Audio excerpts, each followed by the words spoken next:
Last episode में हमने देखा था कि हाईएस्ट प्रीस्ट ब्लैक बुल के सभी मेंबर्स को एक गेम खेलने के लिए कहता है और कैप्टन यामी को एज अ ऑडियंस रखता है। और तब हम यहाँ देखते हैं नोवेल, आस्था, लक और मैग्ना हाई प्रीस्ट के ग्रैंड चिल्ड्रन से लड़ रहे होते हैं। और तब जैसे ही हाईएस्ट प्रीस्ट का सन जैसे ही मैग्ना और लक को हराने लगता है, वहाँ पर अचानक से द आई ऑफ मिडनाइट सन आ जा देखते हैं। मिमोसा मून को देखकर आस्था को याद कर रही होती है और यहाँ बीच पर सैकी और उसके दोस्त आराम से सो रहे होते हैं। और तब हम देखते हैं कि वेटो बीच के सारे जादूगरों को हराकर उस सी के अंदर चला जाता है। और तब यहाँ इस लड़ाई को देखकर सैकी बहुत डियो और वेटो आपस में लड़ना स्टार्ट कर देते हैं। और हम देखते हैं डियो के हमले से वेटो को कोई असर नहीं होता है और कहता है, अब तुम लोगों को एहसास हुआ कि तुम जैसे कीड़ों की ताकत मुझसे कितनी कम है। और तब यहाँ हाई प्रीस्ट कहते हैं, ये तो इम्पॉसिबल है। गियो यहाँ का सबसे ताकतवर जादूगर है, आखिर का वो इतनी जल्दी कैसे हार गया। तब कैप्टन यामी उन्हें उसे माफ करना, और जब तक ये गेम चल रही है तब तक ना ही कोई अंदर आ सकता है और ना ही बाहर जा सकता है और ना ही मैं इस स्पेल को हटा सकता हूँ। और तब हम देखते हैं कैप्टन यामी जैसे ही वहाँ से बाहर निकलने की कोशिश करते हैं, वो देखते हैं उन्हें एक स्पेशल मैजिक पे कैद किया होता है। तब वेटो कैप्टन यामी से कहता है, तुम्हारे मैजिक ने मुझे बताया कि तुम कहाँ हो, तो इसलिए थोड़ी देर के लिए वहीं रहो और लड़ाई देखो, क्योंकि इन सबको मारकर मैं तुम्हारे पास ही आऊंगा। और तब कैप्टन यामी सबसे बात करने के लिए कहते हैं और अपने टीम मेंबर्स को बताते हैं कि ये गेम फिनिश हो चुकी है, क्योंकि वहाँ पर एक द आई ऑफ मिडनाइट सन का एक लीडर आ चुका है जो कि एक मैजिक नाइट कैप्टन के बराबर की पावर रखता है और किसी कारण से मैं अंदर भी नहीं आ सकता, तो इसे संभालना होगा। तो इसलिए वक्त आ गया है कि तुम अपनी लिमिट्स को सरपास करो, और अगर तुम लोग मरे तो मैं तुम लोगों को जिंदा नहीं छोड़ूंगा। और तब हाईएस्ट प्रीस्ट कहते हैं, मुझे लगा नहीं था कि ये गेम इतनी इंटरेस्टिंग हो जाएगी। अब तो अंडरग्राउंड टेम्पल का भविष्य इस गेम पर डिपेंड कर रहा है। और सभी से कहते हैं, ध्यान से सुनो, अब गेम चेंज हो चुकी है। अब ये गेम तभी खत्म होगी जब आप लोग द आई ऑफ मिडनाइट सन को हरा दोगे, और जो भी इस पे कंट्रीब्यूट देगा उनकी एक विश पूरी की जाएगी। और तब हम यहाँ देखते हैं आस्था खुद को लड़ाई के लिए तैयार कर रहा होता है और यहाँ वेटो अपने नेक्स्ट शिकार के लिए वहाँ से जाने लगता है। पर हम देखते हैं लक और मैग्ना ने अभी तक हार नहीं मानी होती है और वो लोग दोबारा से लड़ने के लिए तैयार हो जाते हैं। और तब उन्हें देखकर वेटो भी एक्साइटेड हो जाता है। और तब हम देखते हैं वेटो और लक आपस में लड़के उस पर हमला कर रहा होता है, पर वेटो पर कोई असर नहीं हो रहा होता। पर हम देखते हैं लक अभी भी हार नहीं मान रहा होता और उसके हमलों को डॉज करते हुए उस पर बार बार हमला कर रहा होता है। और तब मैग्ना अपने और लक का पास्ट याद करके सोचता है कि ये जब से आया है इसने मुझे बहुत तंग किया है, इसे बस हर टाइम लड़ाई ही सूझती है और इसकी वजह से मैं काफी बार मुसीबत में पड़ गया हूँ। पर अगर लड़ाई की बात हो तो ये कभी हार नहीं मानता, और उस डंजन मिशन के बाद तो ये और भी ज्यादा स्ट्रॉन्ग हो गया है। मैं चाहे इसे मानना नहीं चाहता, पर ये मेरा बेस्ट फ्रेंड है। और तब हम देखते हैं मैग्ना भी वेटो पर हमला करने लगता है और तब लक भी पास्ट के बारे में सोचने लगता है। और तब लक मैग्ना के बारे में सोचता है कि मैं जब इसे मिला था तब मुझे लगा ये बहुत ज्यादा बोरिंग होगा, पर मेरे इंस्टिंक्ट ने मुझे बताया कि ये बहुत ज्यादा डेंजरस है, इसलिए मैंने इसे बार बार तंग किया ताकि ये मुझे वो वाला अपना रूप दिखा सके। और इसने भी हमेशा मुझ पे अपनी पूरी ताकत से हमला किया है, पर अब मुझे एहसास हो रहा है कि तुम ही एक ऐसे हो जो मेरा पहला दोस्त बना है। और तब वेटो लक पर हमला कर देता है, पर मैग्ना उसे बचा लेता है। और तब यहाँ आस्था और कियाटो वेटो की तरफ बढ़ रहे होते हैं। और तब यहाँ आस्था पूछता है, जब तुम मुझ पर हमला कर रहे थे तब वो डांस कैसा था? मैं तो तुम्हारी मूवमेंट्स को रीड ही नहीं कर पा रहा था। तब कियाटो कहता है, उसे मैं ट्रांस कहता हूँ, क्योंकि उस टाइम मेरी बॉडी बिना मेरे कुछ सोचे मूव करती है, जिस वजह से मेरा दुश्मन मेरे मूवमेंट्स को नहीं पहचान पाता। और तब हम देखते हैं आस्था भी उसे ट्राई करने लगता है, पर उसे कुछ भी समझ नहीं आता। तब कियाटो कहता है, मुझे आगे से फ्लेम और लाइटनिंग मैजिक महसूस हो रहा है, और ये मोस्ट मैजिक किस चीज का है? तब आस्था कहता है, लाइटिंग और फ्लेम मैजिक तो लक और मैग्ना का है और बाकी मैजिक वेटो का है, पर तुम्हें ये सब कुछ कैसे पता लग रहा है? तब कियाटो कहता है, मेरे ट्राइब में सबकी आंखें अलग अलग मैजिक अलग अलग तरीके से देख सकती है। और यहाँ हम देखते हैं मैग्ना और लक नीचे गिर जाते हैं। और तब वेटो कहता है, कमजोर लोग हमेशा ऐसे ही रह जाते हैं और लास्ट में उनके पास बस निराशा ही बचती है। तब मैग्ना और लक आस्था को सोचकर कहते हैं, अगर हम लोग अब निराश हुए तो हम खुद को उसके सुपीरियर्स कभी नहीं कह पाएंगे। और दोबारा से खड़े होकर वेटो पर हमला करने लगते हैं। और तब हम देखते हैं वो पर हमला कर देते हैं। पर हम देखते हैं इतने पावरफुल मैजिक होने के बावजूद वेटो को कुछ नहीं होता। और तब वेटो कहता है, आखिर में तुम लोग बस एक जैसे ही वेटो उन लोगों पर हमला करने लगता है, आस्था बीच में आ जाता है। और तब वेटो कहता है, ये तो बहुत अच्छी बात हुई कि तुम यहाँ हो। अब मैं लिच का बदला तुमसे ले सकता हूँ। तो कहता है, अगर तुमने मुझ पर और अच्छे से हमला किया होता तो मेरे बचने के चांसेस बहुत कम हो जाते। सच में तुम्हारा एंटी मैजिक तो बहुत सारे मैजिक यूजर से भी ज्यादा ताकतवर है। तब आशा उससे मैजिक स्टोन्स के बारे में पूछने लगता है। तब वेटो कहता है, मैं ऐसे इंसान को कुछ नहीं बताऊंगा जिससे मैजिक प्यार भी नहीं करता। तो चलो आओ लड़ते हैं। तब कियाटो कहता है। इस पर हम देखते हैं वेटो उन दोनों को दूर फेंक देता है। तब आस्था सोचता है, क्या ये हमारी की को रीड कर रहा है? अगर ऐसी बात है तो इसे लड़ना बहुत मुश्किल हो जाएगा। और तब वेटो कहता है, ये कितना बोरिंग है। तुम्हारे स्लो मूवमेंट्स और वीक अटैक्स मेरा कुछ नहीं बिगाड़ सकते। और तब आस्था और कियोटो कहते हैं, चलो आओ, हम तुम्हें बताते हैं कि हम क्या कर सकते हैं। और उस पर हमला कर देते हैं। और तब हम यहाँ देखते हैं वेनेसा के पास द आई ऑफ मिडनाइट सन का एक मेंबर आ जाता है। और यहाँ फिनरल सोच रहा होता है, अगर मैं यहाँ से बाहर जाऊंगा तो द आई ऑफ मिडनाइट सन का लीडर मुझे मार डालेगा, और अगर मैं यहाँ रहा तो कैप्टन यामी मुझे मार डालेंगे। आखिरकार मैं अब क्या करूँ? और तब हम देखते हैं द आई ऑफ मिडनाइट सन का एक मेंबर गोश्त पर हमला कर देता है। और जैसे ही वो अपना मिरर यूज करने लगता है, कहता है, इसका कोई फायदा नहीं है। मेरी चेन्स मैजिक को डिटेक्ट करके उस पर हमला कर देती है। और तब हम देखते हैं गोश अपने मैजिक से उस पर हमला कर देता है, पर वो पर्सन अपनी चेन की मदद से खुद को बचा लेता है। और तब वो गोश के ऊपर हमला कर देता है। और हम देखते हैं गोश उससे बचकर इधर उधर भाग रहा होता है और सोचता है, इसे देखकर और सुन के तो ऐसे लगा था जैसे ये बहुत कमजोर होगा, पर ये तो बहुत ताकतवर है। और तब गोश उसके हमले से छुप जाता है और सोचता है, इसका मैजिक तो डिफेंस और अटैक दोनों में काम आ रहा है, और मैं इससे तभी बच सकता हूँ जब इसे लगे कि मैं बहुत कमजोर हूँ। तो अब मुझे क्या करना चाहिए? और उसे हरा देता है। और हम देखते हैं इसमें उसकी मदद ग्रे ने की होती है, जिससे ग्रे बहुत खुश हो जाता है। और तब गोश कहता है, हमें अभी और भी एनिमीज को हराना है और मेरे पास ज्यादा पावर भी नहीं बची है, तो हमें उन्हें जल्दी ढूंढकर मारना होगा। और तब हम यहाँ देखते हैं वो लोग चामी के पास पहुँच जाते हैं। और तभी हम देखते हैं वो दोनों एक ट्रैप में फंस जाते हैं, जो कि द आई ऑफ मिडनाइट सन के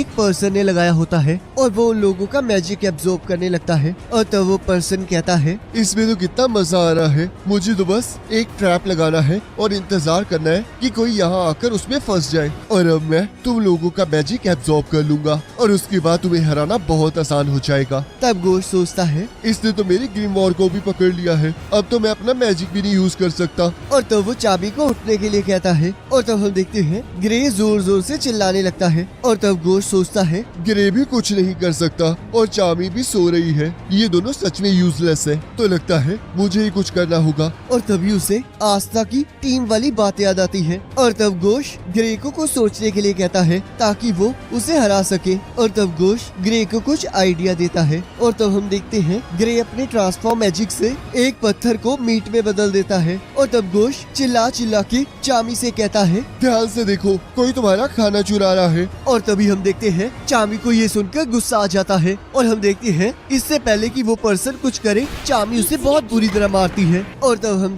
तब हमें पता चलता है कि ग्रे असल में एक लड़की है, जिसे देखकर चार्मी हैरान हो जाती है। पर हम देखते हैं ग्रे अपनी ट्रू फॉर्म में आकर बुरी तरह से शर्माने लगती है। और तब गोश सोचता है, अब तो मेरे पास कोई पावर नहीं बची है। पता नहीं आस्था इस टाइम क्या कर रहा होगा। और यहाँ हम देखते हैं आस्था और कियाटो वेटो से लड़ रहे होते हैं। और तब वेटो नहीं है तो तुम उसके आगे वीक हो, और दूसरी तुम्हारी फिजिकल एबिलिटीज उनके आगे वीक है, जो कि अपनी फिजिकल एबिलिटी को अपने मैजिक से एनहांस करते हैं। तभी कोहोनो और नोवेल वहाँ आ जाती है और आस्था को बचा लेती है और कहती है, लगता है तुम्हारी एनिमल हियरिंग इतनी भी स्ट्रॉन्ग नहीं है। उसने कहा अगर वो हार मान जाएगा तो वो सबकी बुरी हालत देखकर सोचती है, आखिरकार ये किस तरह का मॉन्स्टर है, इसने तो सभी को हरा दिया है। और तब हम देखते हैं आस्था फिर से उठकर वेटो पर हमला कर देता है, पर वेटो उसे फिर से फेंक देता है, पर कोहोनो उसे बचा लेती है। तब नोएल कोहोनो को सबको हील करने के लिए कहती है। तब कोहोनो कहती है, मैं कर तो दूं,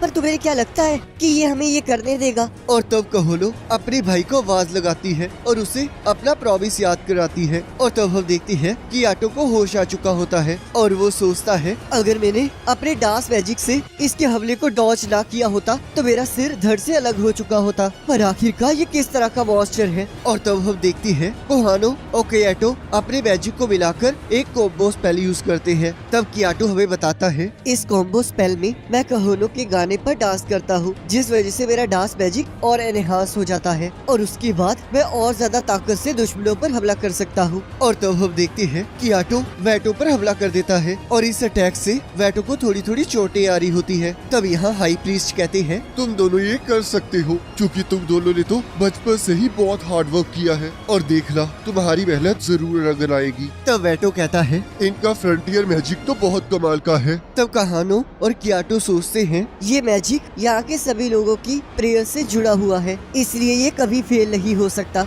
और तब कियाटो वेटो पर हमला कर देता है पर हम देखते हैं वेटो को कुछ नहीं होता। और तब कियाटो फिर से वेटो पर हमला कर देता है पर हम देखते हैं वेटो कियाटो का पैर काटकर उसे मुक्का मारकर दूर फेंक देता है। और तब वेटो कहता है, तुम जैसे लोग कभी भी ड्रीम्स और बोर्ड को नहीं समझ पाओगे। और वो कोहानो पे गले पर हमला कर देता है। और तब हाई प्रीस्ट जैसे ही वेटो पर हमला करते हैं वेटो उनके मैजिक को भी काट देता है और कहता है, हमने भी कभी ड्रीम्स और बोर्ड्स पर भरोसा किया था पर तुम ह्यूमंस ने उसे तोड़ दिया। अब तो लगता है तुम लोग ना ही डांस कर सकते हो ना ही गा सकते हो। तो बताओ तुम्हें निराशा पाकर कैसा लग रहा है। और तब वेटो जैसे ही कोहानो को मारने लगता है नोवेल उसे रुकने के लिए कहती है। और तब यहाँ नोवेल सोच रही होती है, अगर मैंने हमला किया तो मेरा हमला कोहानो को भी लग सकता है और मैं इससे पहले भी आस्था को बचाने के लिए अपना मैजिक नहीं यूज कर पाई थी, तो क्या मेरा मैजिक कुछ कर भी पाएगा। और तब वेटो कहता है, अगर तुम कुछ नहीं करोगी तो इसे मरते हुए देखो। तब नोवेल सोचती है, यहाँ सभी लोग जख्मी होने के बावजूद भी लड़ रहे हैं और मैं कुछ नहीं कर पा रही हूँ। तब कोहानो अपने मैजिक से उसे कहती है, नोवेल, तुम्हारे अंदर बहुत ज्यादा ताकत है और अब तुम उसे कंट्रोल कर सकती हो क्योंकि तुम उसे बचाना चाहती हो जो तुम्हारे लिए इम्पोर्टेंट है। तो इसलिए अपने आप पर भरोसा रखो और अपनी इस दोस्त पर भी भरोसा रखो, तुम ये कर सकती हो। और तब नोवेल अपने सभी साथियों को याद करती है और अपनी पावर से वेटो की तरफ बढ़ने लगती है। तब यहाँ कैप्टन याबी कहते हैं, अब वक्त आ गया है नोवेल, इसे मजा छिखाने का। और तब हम यहाँ देखते हैं नोवेल को कैप्टन वर्मिलियर की बात याद आती है जिन्होंने उसे कहा था, अगर तुमने अपने दिल से मैजिक नाइट्स को चुना है तो तुम्हें अपने आप को तैयार करके और भी ज्यादा स्ट्रॉन्ग बनना होगा। कमजोर होने में कोई शर्मिंदगी नहीं है। शर्म तो हमें तब आनी चाहिए जब हम खुद वीक रहना चाहते हैं। और तब हम यहाँ देखते हैं नोवेल वेटो को अपने दोस्तों को छोड़ने के लिए कहती है और उसकी पावर को देखकर वेटो हैरान हो जाता है। और तब हम देखते हैं नोवेल अपने मैजिक से वेटो पर हमला कर देती है और वेटो अपनी पावर से उसके हमले को रोक रहा होता है। और हम देखते हैं नोवेल और ज्यादा पावर को यूज करके वेटो की एक हाथ को उड़ा देती है। तब कैप्टन यामी ये देखकर सोचते हैं, मुझे नहीं पता था कि नोवेल के पास इतनी पावर है कि वो ये सब कुछ कर सकती है। और यहाँ हम देखते हैं वेटो अपने पास्ट को याद करने लगता है और जहाँ पर हम देखते हैं लिच की शादी हो रही होती है और सभी लोग बहुत खुश होते हैं पर तभी उन पर हमला हो जाता है और वहाँ पर सब कुछ तबाह हो चुका होता है। तब यहाँ वेटो गुस्से में कहता है, मैं इन सभी को मार डालूंगा। और हम देखते हैं उसकी एक थर्ड आई ओपन हो जाती है और वो कहता है, आखिरकार तुमने मुझे बाहर निकाल ही दिया ह्यूमन। तब नोवेल सोचती है, आखिरकार ये आग कैसी है और इसकी पावर इतनी ज्यादा बढ़ कैसे गई। और हम देखती है वेटो की आर्म भी रीजनरेट कर जाती है। तब कैप्टन याबी कहते हैं, आखिरकार ये ऐसे कैसे कर सकता है। तब हाई प्रीस्ट कहते हैं, मोस्ट पावरफुल रिकवरी मैजिक भी सिर्फ जख्मों को ही ठीक कर सकता है। आखिरकार ये रीजनरेशन हुई कैसे। तब कैप्टन याबी नोवेल को वहाँ से भागने के लिए कहते हैं और तब हम देखते हैं नोवेल वहाँ से भागने से मना कर देती है और तब वेटो नोवेल पर हमला कर देता है और हम देखते हैं नोवेल की मैजिक पावर भी खत्म हो चुकी हो मानेंगे और उसे देखकर कैप्टन यामी भी खुश हो जाते हैं। और तो वेटो कहता है, तुमने सही कहा, अभी कुछ खत्म नहीं हुआ है, तो चलो अब मेरा सामना करो। और यहाँ हम देखते हैं वेटो की पावर की वजह से वहाँ चारों तरफ अर्थक्वेक आ रहा होता है और ये उसे वेटो के बारे में बताता है। और तब वेनेसा कहती है, तो मुझे ये लड़ाई जल्द से जल्द खत्म करनी होगी क्योंकि मेरे दोस्तों को मेरी जरूरत है। और यहाँ हम देखते हैं तब कैप्टन यामी उस रूम से बाहर जाने की बात करते हैं और तब हाई प्रीस्ट कहते हैं, आखिरकार तुम कर क्या रहे हो, यहाँ से बाहर निकलने का कोई रास्ता नहीं है। तब कैप्टन यामी कहते हैं, पर मैं अपने साथियों को ऐसे अकेला नहीं छोड़ सकता। तब यहाँ कैप्टन यामी का अपोनेंट कहता है, तुम यहाँ से बाहर नहीं निकल पाओगे क्योंकि आज तक कोई भी मेरे स्पेशल मैजिक से बाहर नहीं आ सका। और तब कैप्टन यामी उसे धमकी देने लगती है और उसके ट्रैप में फंस जाती है। तो वो दुश्मन कहता है अब तुम यहाँ से बचकर नहीं जा सकती। और तब वो वेनेसा पर हमला कर देता है। पर हम देखते हैं पर्सन कहता है तुम कब तक मेरे हमलों से बचती रहोगी? द आई ऑफ मिडनाइट सन धीरे धीरे सभी मैजिक नाइट्स को खत्म कर देंगे ताकि हम अपनी सारी ख्वाहिशों को पूरा कर सके। और तभी हम देखते हैं अचानक से वो पर्सन मूव करना बंद कर दे। कहती है मैंने तो तुम्हें पहले ही कहा था, मेरे दोस्तों को मेरी जरूरत है तो मैं तुम्हें हरा ही दूंगी। और तब हम देखते हैं वेनेसा अपने दुश्मन की टेक्निक से ही उसे हरा देती है और वो अपने मैजिक को भी रिकवर कर लेती है। और यहाँ वेटो आस्था को देखकर कहता है तो तुम अभी भी खड़े हो सकते हो, पर जिस तरह की तुम्हारी हालत है मुझे नहीं लगता तुम कुछ कर पाओगे। और अब तो मेरी पावर भी बढ़ चुकी है और अब मुझे तुम्हें बताना ही होगा कि असली निराशा कहते किसे है। तब नोएल कहती है आखिरकार तुम खड़े कैसे हो पाए? तब आस्था कहता है ये सब कुछ कहोनो के हीलिंग मैजिक की वजह से है। उसने ही मुझे खड़े होने लायक बनाया है। अब हमें इस पर्सन को हरा के कहोनो और क्याटो को हील करना है, क्योंकि अगर ये अपनी आर्म को रीजनरेट कर सकता है तो इस चीज की प्रोबेबिलिटी भी है कि कोई ना कोई ऐसा जरूर होगा जो कि इन दोनों को भी ठीक कर पाए। और तब आस्था नोवेल के न्यू मैजिक की तारीफ करने लगता है और कहता है अब जो तुमने करना था वो तुमने कर लिया, अब मेरी बारी है। और यहाँ फिनरल सोच रहा होता है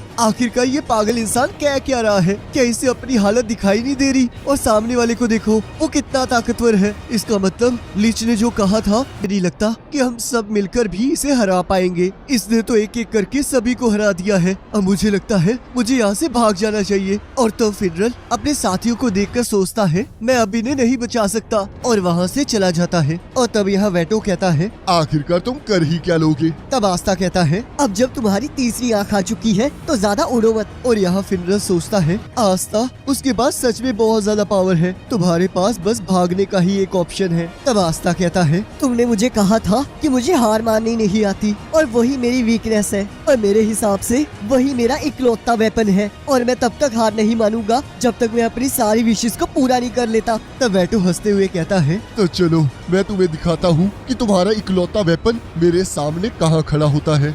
मैं तुम्हें ऐसी निराशा दूंगा जो तुमने कभी महसूस भी नहीं की होगी। और उससे पहले मैं यहाँ का थोड़ा कचरा साफ कर दूं। और तब हम देखते हैं वेटो वहाँ पर जख्मी पड़े सभी लोगों पर हमला कर देता है। और हम देखते हैं वेनेसा उन सभी को बचा लेती है और वेटो को बांध देती है और कहती है तो तुम ही हो वो जिसके बारे में कैप्टन बात क्यों वेनेसा की थ्रेड से आजाद होकर कहता है क्या तुम्हें सच में लगता है कि ये थ्रेड्स मुझे रोकने के लिए काफी है? तब वेनेसा कहती है हम तो तुम्हें कैद करना ही नहीं चाहते क्योंकि इसमें कोई मजा नहीं है। तब वेटो कहता है जितना हंसना है हंस लो, तुम भी बहुत जल्द इन्हीं सभी कीड़ों की तरह यहीं कहीं गिरी पड़ी मिलोगी। और तब हम देखते हैं वेटो उन पर हमला कर देता है, पर तब हम देखते हैं फिनरल उन्हें बचा लेता है और कहता है तो तुम सभी यहाँ हो, अगर मेरे जूनियर इतना काम कर रहे हैं तो सीनियर को भी अपना कमाल दिखाना ही होगा। और सोचता है आखिरकार मैं यहाँ क्या करने आया हूँ, मुझे तो लगता है मैं मरने वाला हूँ। तब वेटो हंसते हुए कहता है चाहे तुम जैसे कीड़े जितने मर्जी इकट्ठे हो जाओ, तुम कभी भी मुझे एक स्क्रैच भी नहीं लगा सकते। तब वेनेसा नोवेल को सभी को प्रोटेक्ट करने के लिए कहती है। तब वेनेसा कहती है इसके पास तो बहुत ज्यादा पावर है। तब आस्था भी हाँ कहता है। तब फिनरल कहता है पर क्या तुम कुछ देख भी पा रहे हो? तब आस्था कहता है मैं चाहे इसे देख नहीं पा रहा हूँ पर मैं इसकी की को रीड कर सकता हूँ। तब वेनेसा कहती है अगर इसका हमला एक बार भी हमें टच हुआ तो हम जिंदा नहीं बचेंगे। और तब हम देखते हैं फिनरल बहुत डर रहा होता है। तब वेनेसा उसे जीतने के बाद एक हक देने का वादा करती है जिससे फिनरल बहुत ज्यादा एक्साइटेड हो जाता है। और तब हम देखते हैं फिनरल लड़ाई के लिए एक्साइटेड हो जाता है। और तब वेनेसा कहती है अब ध्यान से सुनो, हमारा कोई भी मामूली सा मैजिक इस पर कोई काम नहीं करेगा, तो इसलिए कुछ भी हो जाए तुम अपनी इस एंटी मैजिक स्वॉर्ड को कहीं जाने मत देना, क्योंकि यही एक है जो कि उसे चोट पहुंचा सकती है। तो चलो फिर अब तैयार हो जाओ और आस्था हम तुम्हें मरने नहीं देंगे, हम तुम्हारे साथ हैं। और तब हम देखते हैं वो लोग लड़ना स्टार्ट कर देते हैं और यहाँ हम देख फिनरल अपने स्पेशल मैजिक की मदद से वेटो के अटैक्स को वापस उसी की तरफ रिफ्लेक्ट कर रहा होता है। और तब वेटो सोचता है मेरा लॉन्ग रेंज अटैक इस पर काम करना चाहिए,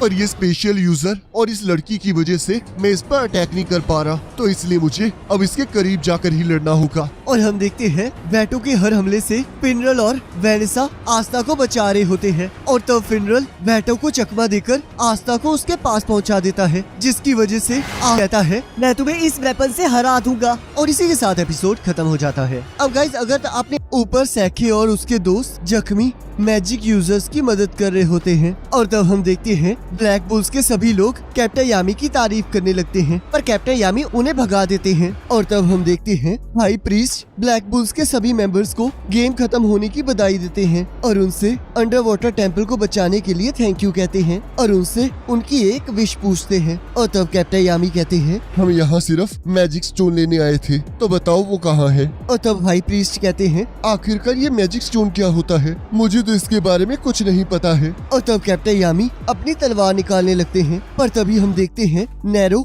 मैजिक स्टोन को लेकर वहाँ आ जाती है और उसे कैप्टन यामी को दे देती है। तब हाई प्रीस्ट कहते हैं अगर आपको ये चाहिए तो आप इसे लेकर जा सकते हैं, मुझे इससे कोई प्रॉब्लम नहीं है। और तब कैप्टन यामी कहते हैं ध्यान से सुनो, तुम सभी ने अच्छा काम किया है। जिसे सुनकर सभी लोग खुश हो जाते हैं। और तब हम देखते हैं वो सभी लोग लड़ाई के कारण बहुत थक चुके होते हैं। और तब यहाँ द आई ऑफ मिडनाइट सन के लोगों को पता लग जाता है कि वेटो मारा गया है। तब फाना कहती है मैं उन लोगों को नहीं छोड़ूंगी। इस न्यूज से लिच बहुत उदास हुआ है, तो इसलिए मैं उन लोगों को नहीं छोड़ूंगी। और तब वोल्टर सोचता है हमें किसी भी तरह वो मैजिक स्टोन हासिल करना होगा ताकि हम द आई ऑफ मिडनाइट सन का सपना पूरा कर सके। और यहाँ हम देखते हैं सभी लोग आराम कर रहे होते हैं। और तब गोश कहता है मुझे यकीन नहीं हो रहा, हमें वापस जाने के लिए फिनरल के मैजिक के रिकवर होने का इंतजार करना होगा। और तब सभी लोग अपनी अपनी चीजों को लेकर रोने लगते हैं। पर तभी वो लोग देखते हैं अंडर वाटर टेम्पल के सभी लोग उन्हें थैंक यू कह रहे होते हैं और उनकी तारीफ कर रहे होते हैं। तब मैग्ना कहता है हम तो क्लोवर किंगडम की सबसे बुरी स्क्वाड हैं, पर फिर भी ये लोग हमें थैंक यू कह रहे हैं।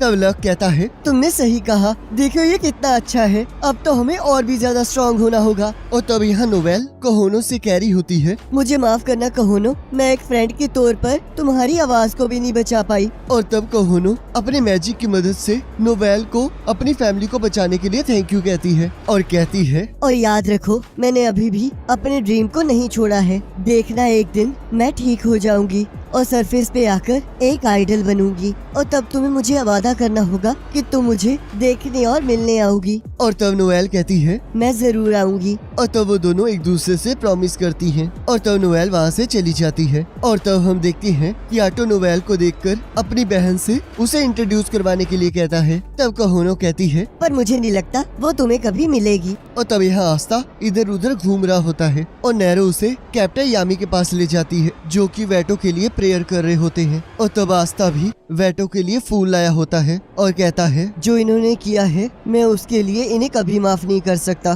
पर मुझे लगता है शायद इनके साथ भी कुछ ऐसा हुआ है जिसकी वजह से ये हमें माफ नहीं कर सकते और इसी वजह से इन्हें ह्यूमन से नफरत है और मुझे लगता है आखिर में इसे ही सबसे ज्यादा निराशा हो रही थी। तब कैप्टन यामी कहते हैं तुम एक इडियट हो, तो इसलिए तुम्हें इस टाइम सिर्फ अपने ड्रीम के बारे में सोचना चाहिए। और तब कैप्टन यामी उसके आंखों पे पट्टी बांधकर वहाँ से चले जाते हैं। और तब यहाँ आस्था अपने सपने के बारे में सोच रहा होता है और यूनो के साथ किए हुए वादे को याद करता है जिसमें यूनो ने उसे कहा था कि आस्था वो तुम हो जिसने मुझे उम्मीद दी है। तुमने कहा था कि चाहे हम गरीब हैं और अनाथ हैं पर फिर भी हम इस दुनिया में कुछ बन सकते हैं, तो इसलिए उस चीज को प्रूफ करने के लिए हम लोग विज़र्ड किंग बनने की कोशिश करेंगे। और वो कहते हैं चलो फिर देखते हैं आखिरकार विज़र्ड किंग कौन बनता है। तब यहाँ आस्था कहता है मैं इतनी जल्दी हार नहीं मान सकता, मेरी ताकत अभी भी कमजोर है और यूनो मेरे से एक कदम आगे है, तो इसलिए मुझे जल्दी से अपनी आर्म्स को ठीक करना होगा ताकि मैं एक दिन विज़र्ड किंग बन सकूं। और तब हम देखते हैं सभी लोग अभी भी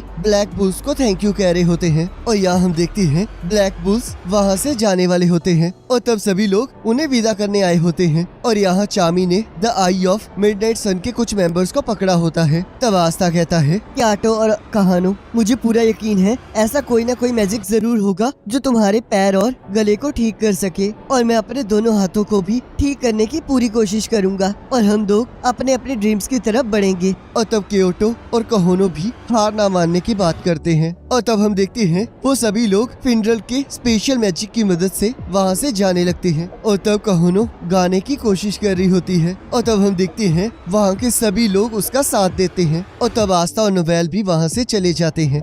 और यहाँ हम देखते हैं सभी लोग अपने बेस पहुंचकर बहुत खुश हो रहे होते हैं। तब फिनरल कहता है, लगता है हम पॉजिटिव स्टार्स के बहुत ज्यादा करीब पहुंच रहे हैं। तब मैग्ना कहता है, तो लगता है हम इतने भी बुरे नहीं हैं। तब फिनरल कहता है, हम पॉजिटिव स्टार्स के करीब तो पहुंच रहे हैं, पर हम फिर भी सभी मैजिक नाइट स्कोर से सबसे पीछे हैं। तब गोश कहता है, पर एक मिनट रुको, क्या गोल्डन हमारे साथ था? और तब हम देखते हैं गोल्डन बहुत उदास बैठा होता है और वो सबको कह रहा होता है कि मुझे विश्वास नहीं हो रहा कि तुम सबने मुझे यहाँ अकेला छोड़ दिया। मैं भी तुम्हारे साथ आना चाहता था। पर हम देखते हैं किसी को भी उसकी बात समझ नहीं आ रही होती। और तब हम देखते हैं कैप्टन यामी विजिट किंग के पास जाने की बात करते हैं और चामी और फिनरल को भी साथ चलने के लिए कहते हैं। और तब आस्था भी साथ जाने की जिद करने लगता है और तब कैप्टन यामी उसे भी साथ ले जाते हैं। और तब हम देखते हैं नैरो भी आस्था के पास आ जाती है और तब आस्था को याद आता है कि नैरो ने सॉसी विलेज से भी एक मैजिक स्टोन उठाया था। पर तब हम देखते हैं कैप्टन यामी उसे बुला लेते हैं और तब हम देखते हैं वो सभी लोग रॉयल कैसल के पास पहुंच जाते हैं। और तब कैप्टन यामी विजिट किंग को सारी बात बताते हैं और तब विजिट किंग कहते हैं, हम मिडनाइट सन्स के पकड़े हुए मेंबर्स की इंटेरोगेशन करेंगे और वेटो की बॉडी की भी जांच करेंगे। और तब कैप्टन यामी विजिट किंग को मैजिक स्टोन देते हैं। तब विजिट किंग कहते हैं, इसके लिए थैंक यू। तुमने सुना होगा रेक्यू की लड़ाई में बहुत सारे मैजिक यूजर्स ने अपनी जान गंवाई है, पर अब इस मैजिक स्टोन के मिल जाने के बाद लगता है उन सबकी आत्मा को शांति मिल जाएगी। और ब्लैक बुल्स ने भी बिना एक भी मेंबर को गवाए इस मिशन को बखूबी निभाया है। और सोचते हैं यामी, तुम भी पहले से काफी स्ट्रॉन्ग हो गए हो। और तब वो कैप्टन यामी की तारीफ करते हैं। तब कैप्टन यामी कहते हैं, आपने कहा था कि अगर तुम सही हो तो अपने रिजल्ट्स के जरिए उसे प्रूफ करके दिखाओ, और इसलिए मैंने इस मिशन को एक्सेप्ट किया था ताकि मैं सबको बता सकूं कि आपने मुझे चुनकर कोई गलती नहीं की थी। और मेरे स्क्वाड मेंबर्स ने भी ये प्रूफ किया है कि मैं गलत नहीं था। और तब विजिट किंग आस्था की भी तारीफ करते हैं। और तब वहाँ मार्क्स आ जाता है और वो उन्हें बताता है कि कीटन के बॉर्डर पर डायमंड किंगडम की स्क्वाड ने हमला कर दिया है। तब विजिट किंग कहते हैं, ये तो बहुत बुरी सिचुएशन है और जो इन्हें 3 लीड कर रहे हैं वो 8 शाइनिंग जनरल के मेंबर्स हैं। तब आस्था कहता है, आखिरकार ये क्या है? तब कैप्टन यामी कहते हैं, ये ग्रुप उन 8 लोगों को मिलाकर बनता है जो कि डायमंड किंगडम के सबसे ताकतवर जादूगर हैं, और ये सभी लोग एक मैजिक नाइट कैप्टन की तरह ही हैं। और तब मार्क्स कहता है, अगर उन्होंने कीटन को हासिल कर लिया तो हमारी किंगडम में घुसना उनके लिए बहुत आसान हो जाएगा। और तब लेगस कहता है, हमारे खुफिया सूत्रों से हमें पता चला था कि इस टाइम क्लोवर किंगडम की defence the eye of midnight sun की वजह से कमजोर है। लगता है वो इंफॉर्मेशन बिल्कुल करेक्ट थी। तब ब्रुक्स कहता है, तो चलो फिर अब कीटन पर कब्जा करें। और तब हम यहाँ देखते हैं क्लोवर किंगडम के मैजिक नाइट्स कीटन के आसपास बैरियर को एक्टिवेट कर देते हैं और तब वो लोग लेगस पर हमला कर देते हैं। और तब लेगस कहता है, तुम लोगों का मामूली अटैक मुझ पर कोई काम नहीं करेगा। और तब वो अपने मैजिक से उन पर हमला कर देता है और हम देखते हैं उनका मैजिक नाइट्स के बैरियर को तोड़ देता है। और तब यहाँ बेगोस सारी स्क्वाड्स को अपना अपना काम समझाता है और उन्हें फॉर्मेशन बनाने के लिए कहता है। और तब हम यहाँ देखते हैं ब्रुक्स शहर पर हमला कर देता है और वो किसी की भी बात नहीं सुन रहा होता। और तब डायमंड किंगडम की बाकी लोग भी उन पर हमला शुरू कर देते हैं। और तभी हम देखते हैं गोल्डन डॉन उनकी मदद करने के लिए वहाँ पहुँच जाती है। और तब डायमंड किंगडम के जनरल्स को बताया जाता है कि उन्हें रोकने के लिए क्लोवर किंगडम से गोल्डन डॉन आ चुकी है। और तब यहाँ यूनो ब्रुक्स को अपने विंड मैजिक से उड़ा देता है। और तब विंड स्पिरिट सिल्प कहती है, आखिरकार तुम इतना इतरा क्यों रहे हो? तुमने ये सब कुछ मेरी मदद से किया है। और यहाँ हम देखते हैं यूनो उसे इग्नोर कर रहा होता है और सिल्प कहती है, चलो कोई बात नहीं, मैं तुम्हारे साथ हमेशा रहूंगी। तुम अपने आप को लकी समझ सकते हो। तो चलो फिर इन सभी को हराएं और फिर डेट पर चलते हैं। और हम देखते हैं यूनो उसे मना कर देता है। और यहाँ हम देखते हैं विजिट किंग और चामी यूनो की पावर को देखकर बहुत एक्साइटेड हो रहे होते हैं। और यहाँ हम देखते हैं बाकी गोल्डन डॉन के मेंबर्स भी बाकी लोगों के साथ लड़ रहे होते हैं। और तब यहाँ विजिट किंग कहते हैं, इस टाइम गोल्डन डॉन वहाँ बहुत अच्छा परफॉर्म कर रही है, पर फिर भी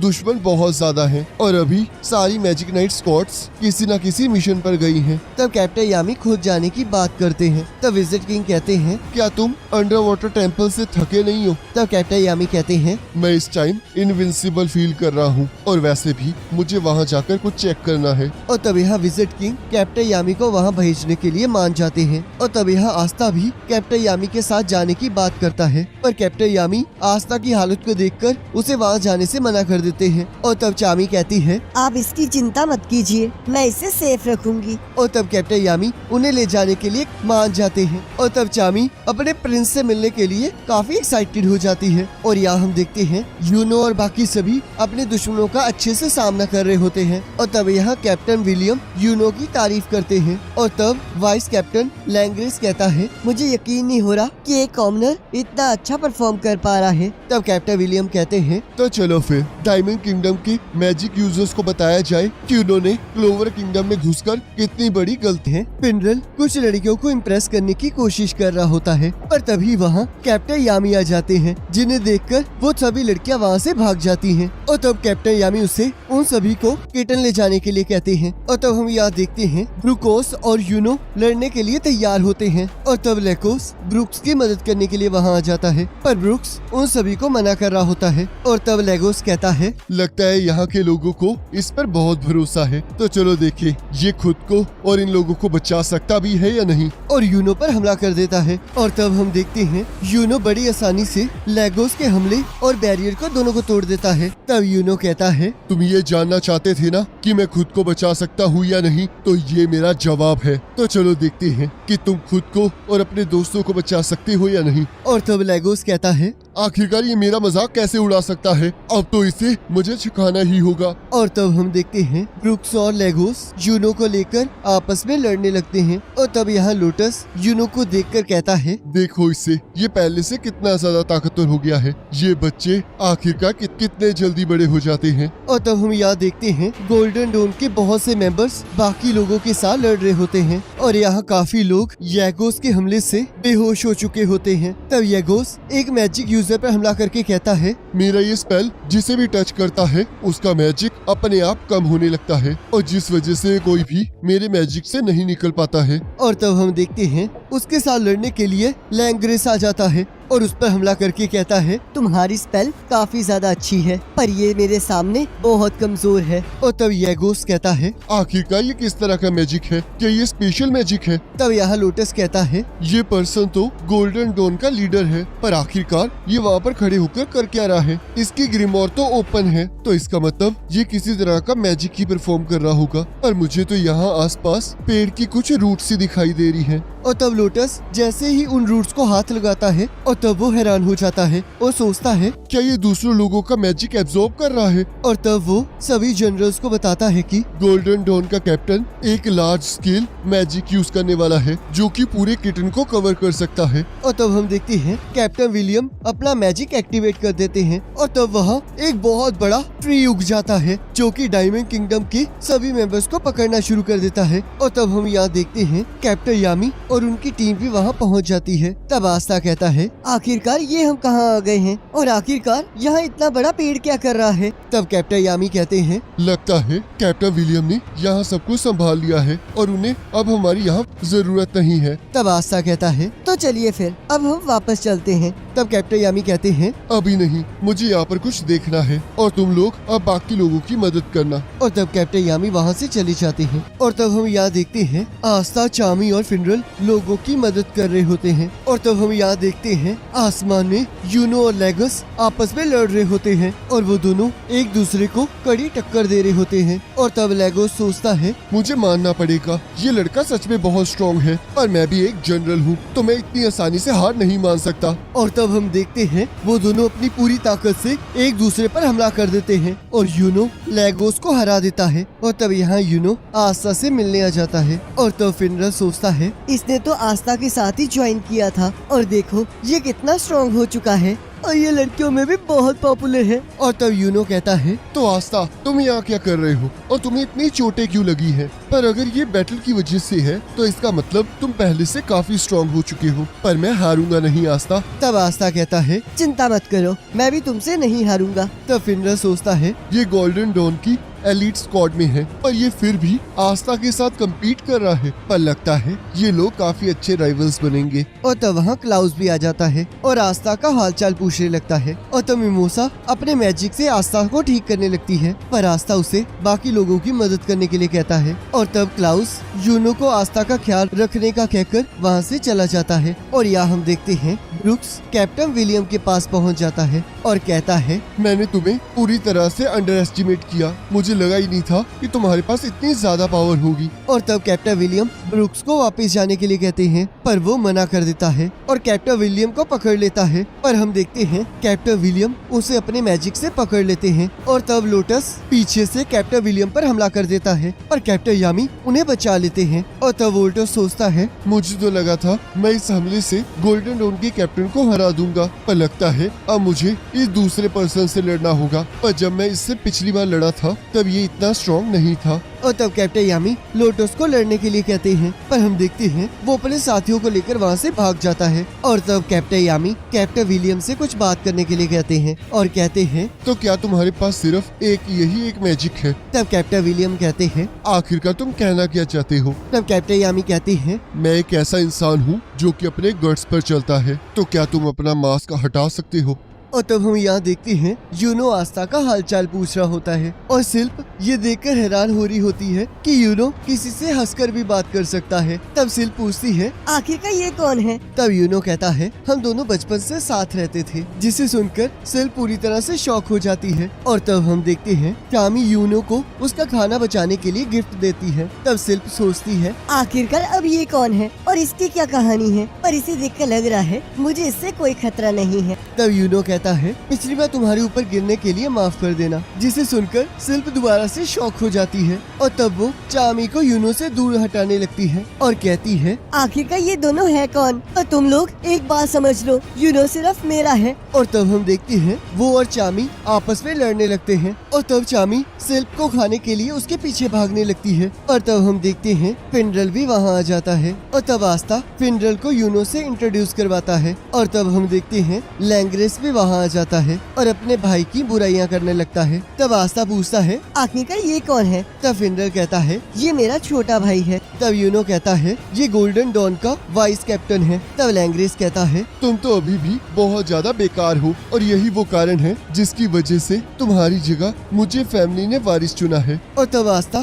फिनरल के अंडर वाटर टेम्पल की लड़ाई के बारे में बताता है और लैंग्रेस को उसकी रिस्पेक्ट करने के लिए कहता है, पर लैंग्रेस इससे मना कर देता है, जिससे आस्था को और भी ज्यादा गुस्सा चढ़ जाता है। तब फिनरल उसे चुप रहने के लिए कहता है। तब लैंग्रेस कहता है, हमारे कैप्टन ने सबको संभाल लिया है, तो हमें तुम जैसों की कोई जरूरत नहीं है। और मुझे ये बताओ कि कब से ब्लैक बुल्स में बच्चे भर्ती होने लग गए? जिसे सुनकर फिनरल को गुस्सा आ जाता है और वो कहता है, तुम्हें मुझे जो कुछ कहना है वो कह लो और मेरे टीममेट्स को कुछ भी कहने की हिम्मत मत करना। और तब हम देखते हैं वेगोस वहाँ आ जाता है और लैंग्रेस को धमकी देने लगता है। तब लैंग्रेस कहता है, अगर मैंने तुम पर हमला किया तो यहाँ के लोग जख्मी हो सकते हैं, पर लगता है किंगडम की भलाई के लिए मुझे इनका सैक्रिफाइस देना ही होगा। और तब आस्था कहता है, आखिरकार तुम ऐसा कैसे? चलो फिर चामी फिनरल अपना कमाल दिखाई। और तब लैंग्रेस कहता है, आखिरकार ये इस हालत में कर क्या लेगा? तो उस पर हमला करता है। फिनरल अपने स्पेशल मैजिक से उसे टेलीपोर्ट कर देता है और हम देखते हैं आस्था अपनी तलवार की मदद से वेगोस के मैजिक को काट देता है। तब फिनरल आस्था को वेगोस के हमले से बचाने के लिए फिर से टेलीपोर्ट कर देता है और हम देखते हैं आस्था वेगस पर पीछे से हमला कर देता है और उसे दूर फेंक देता है। और तब हम देखते हैं यूनो आस्था को गिरने से बचा लेता है। और तब फिनरल कहता है, लैंग्रेस शायद मैं तुम्हें कभी ना हरा पाऊँ, पर देखना एक दिन ब्लैक बुल्स गोल्डन डॉन को जरूर हराएंगे। और तब यहाँ कैप्टन विलियम कहते हैं, तुम मेरा फेस देखना चाहते हो? लगता है तुम्हें मुझ पर शक है कि मैं द आई ऑफ मिडनाइट सन का लीडर हूँ। और तब कैप्टन यामी हाँ कहते हैं और सोचते हैं, उसका लाइट मैजिक और इसका ट्री मैजिक बिल्कुल अलग है, पर एक चीज है जो मुझे कब से परेशान कर रही है, क्योंकि इन दोनों की अपीयरेंस बिल्कुल सेम है और इनकी की भी बिल्कुल एक जैसी लगती है। और कहते हैं, हम लोग पिछले 10 सालों से एक दूसरे को जानते हैं और हमने काफी लड़ाइयाँ एक साथ लड़ी हैं, तो क्या तुम मुझे अपना चेहरा नहीं दिखा सकते? मुझसे डरते थे और मैं एक नोबल की नाजायज औलाद था। मैं 8 साल तक फोरसेकन रेल्म में ही रहता था, पर जैसे जैसे ही उस नोवेल को नुकसान हुआ तो सिर्फ बस मैं ही बच गया जो उसके कोई काम आ सकता था, तो इसलिए वो मुझे अपने घर ले गया और तब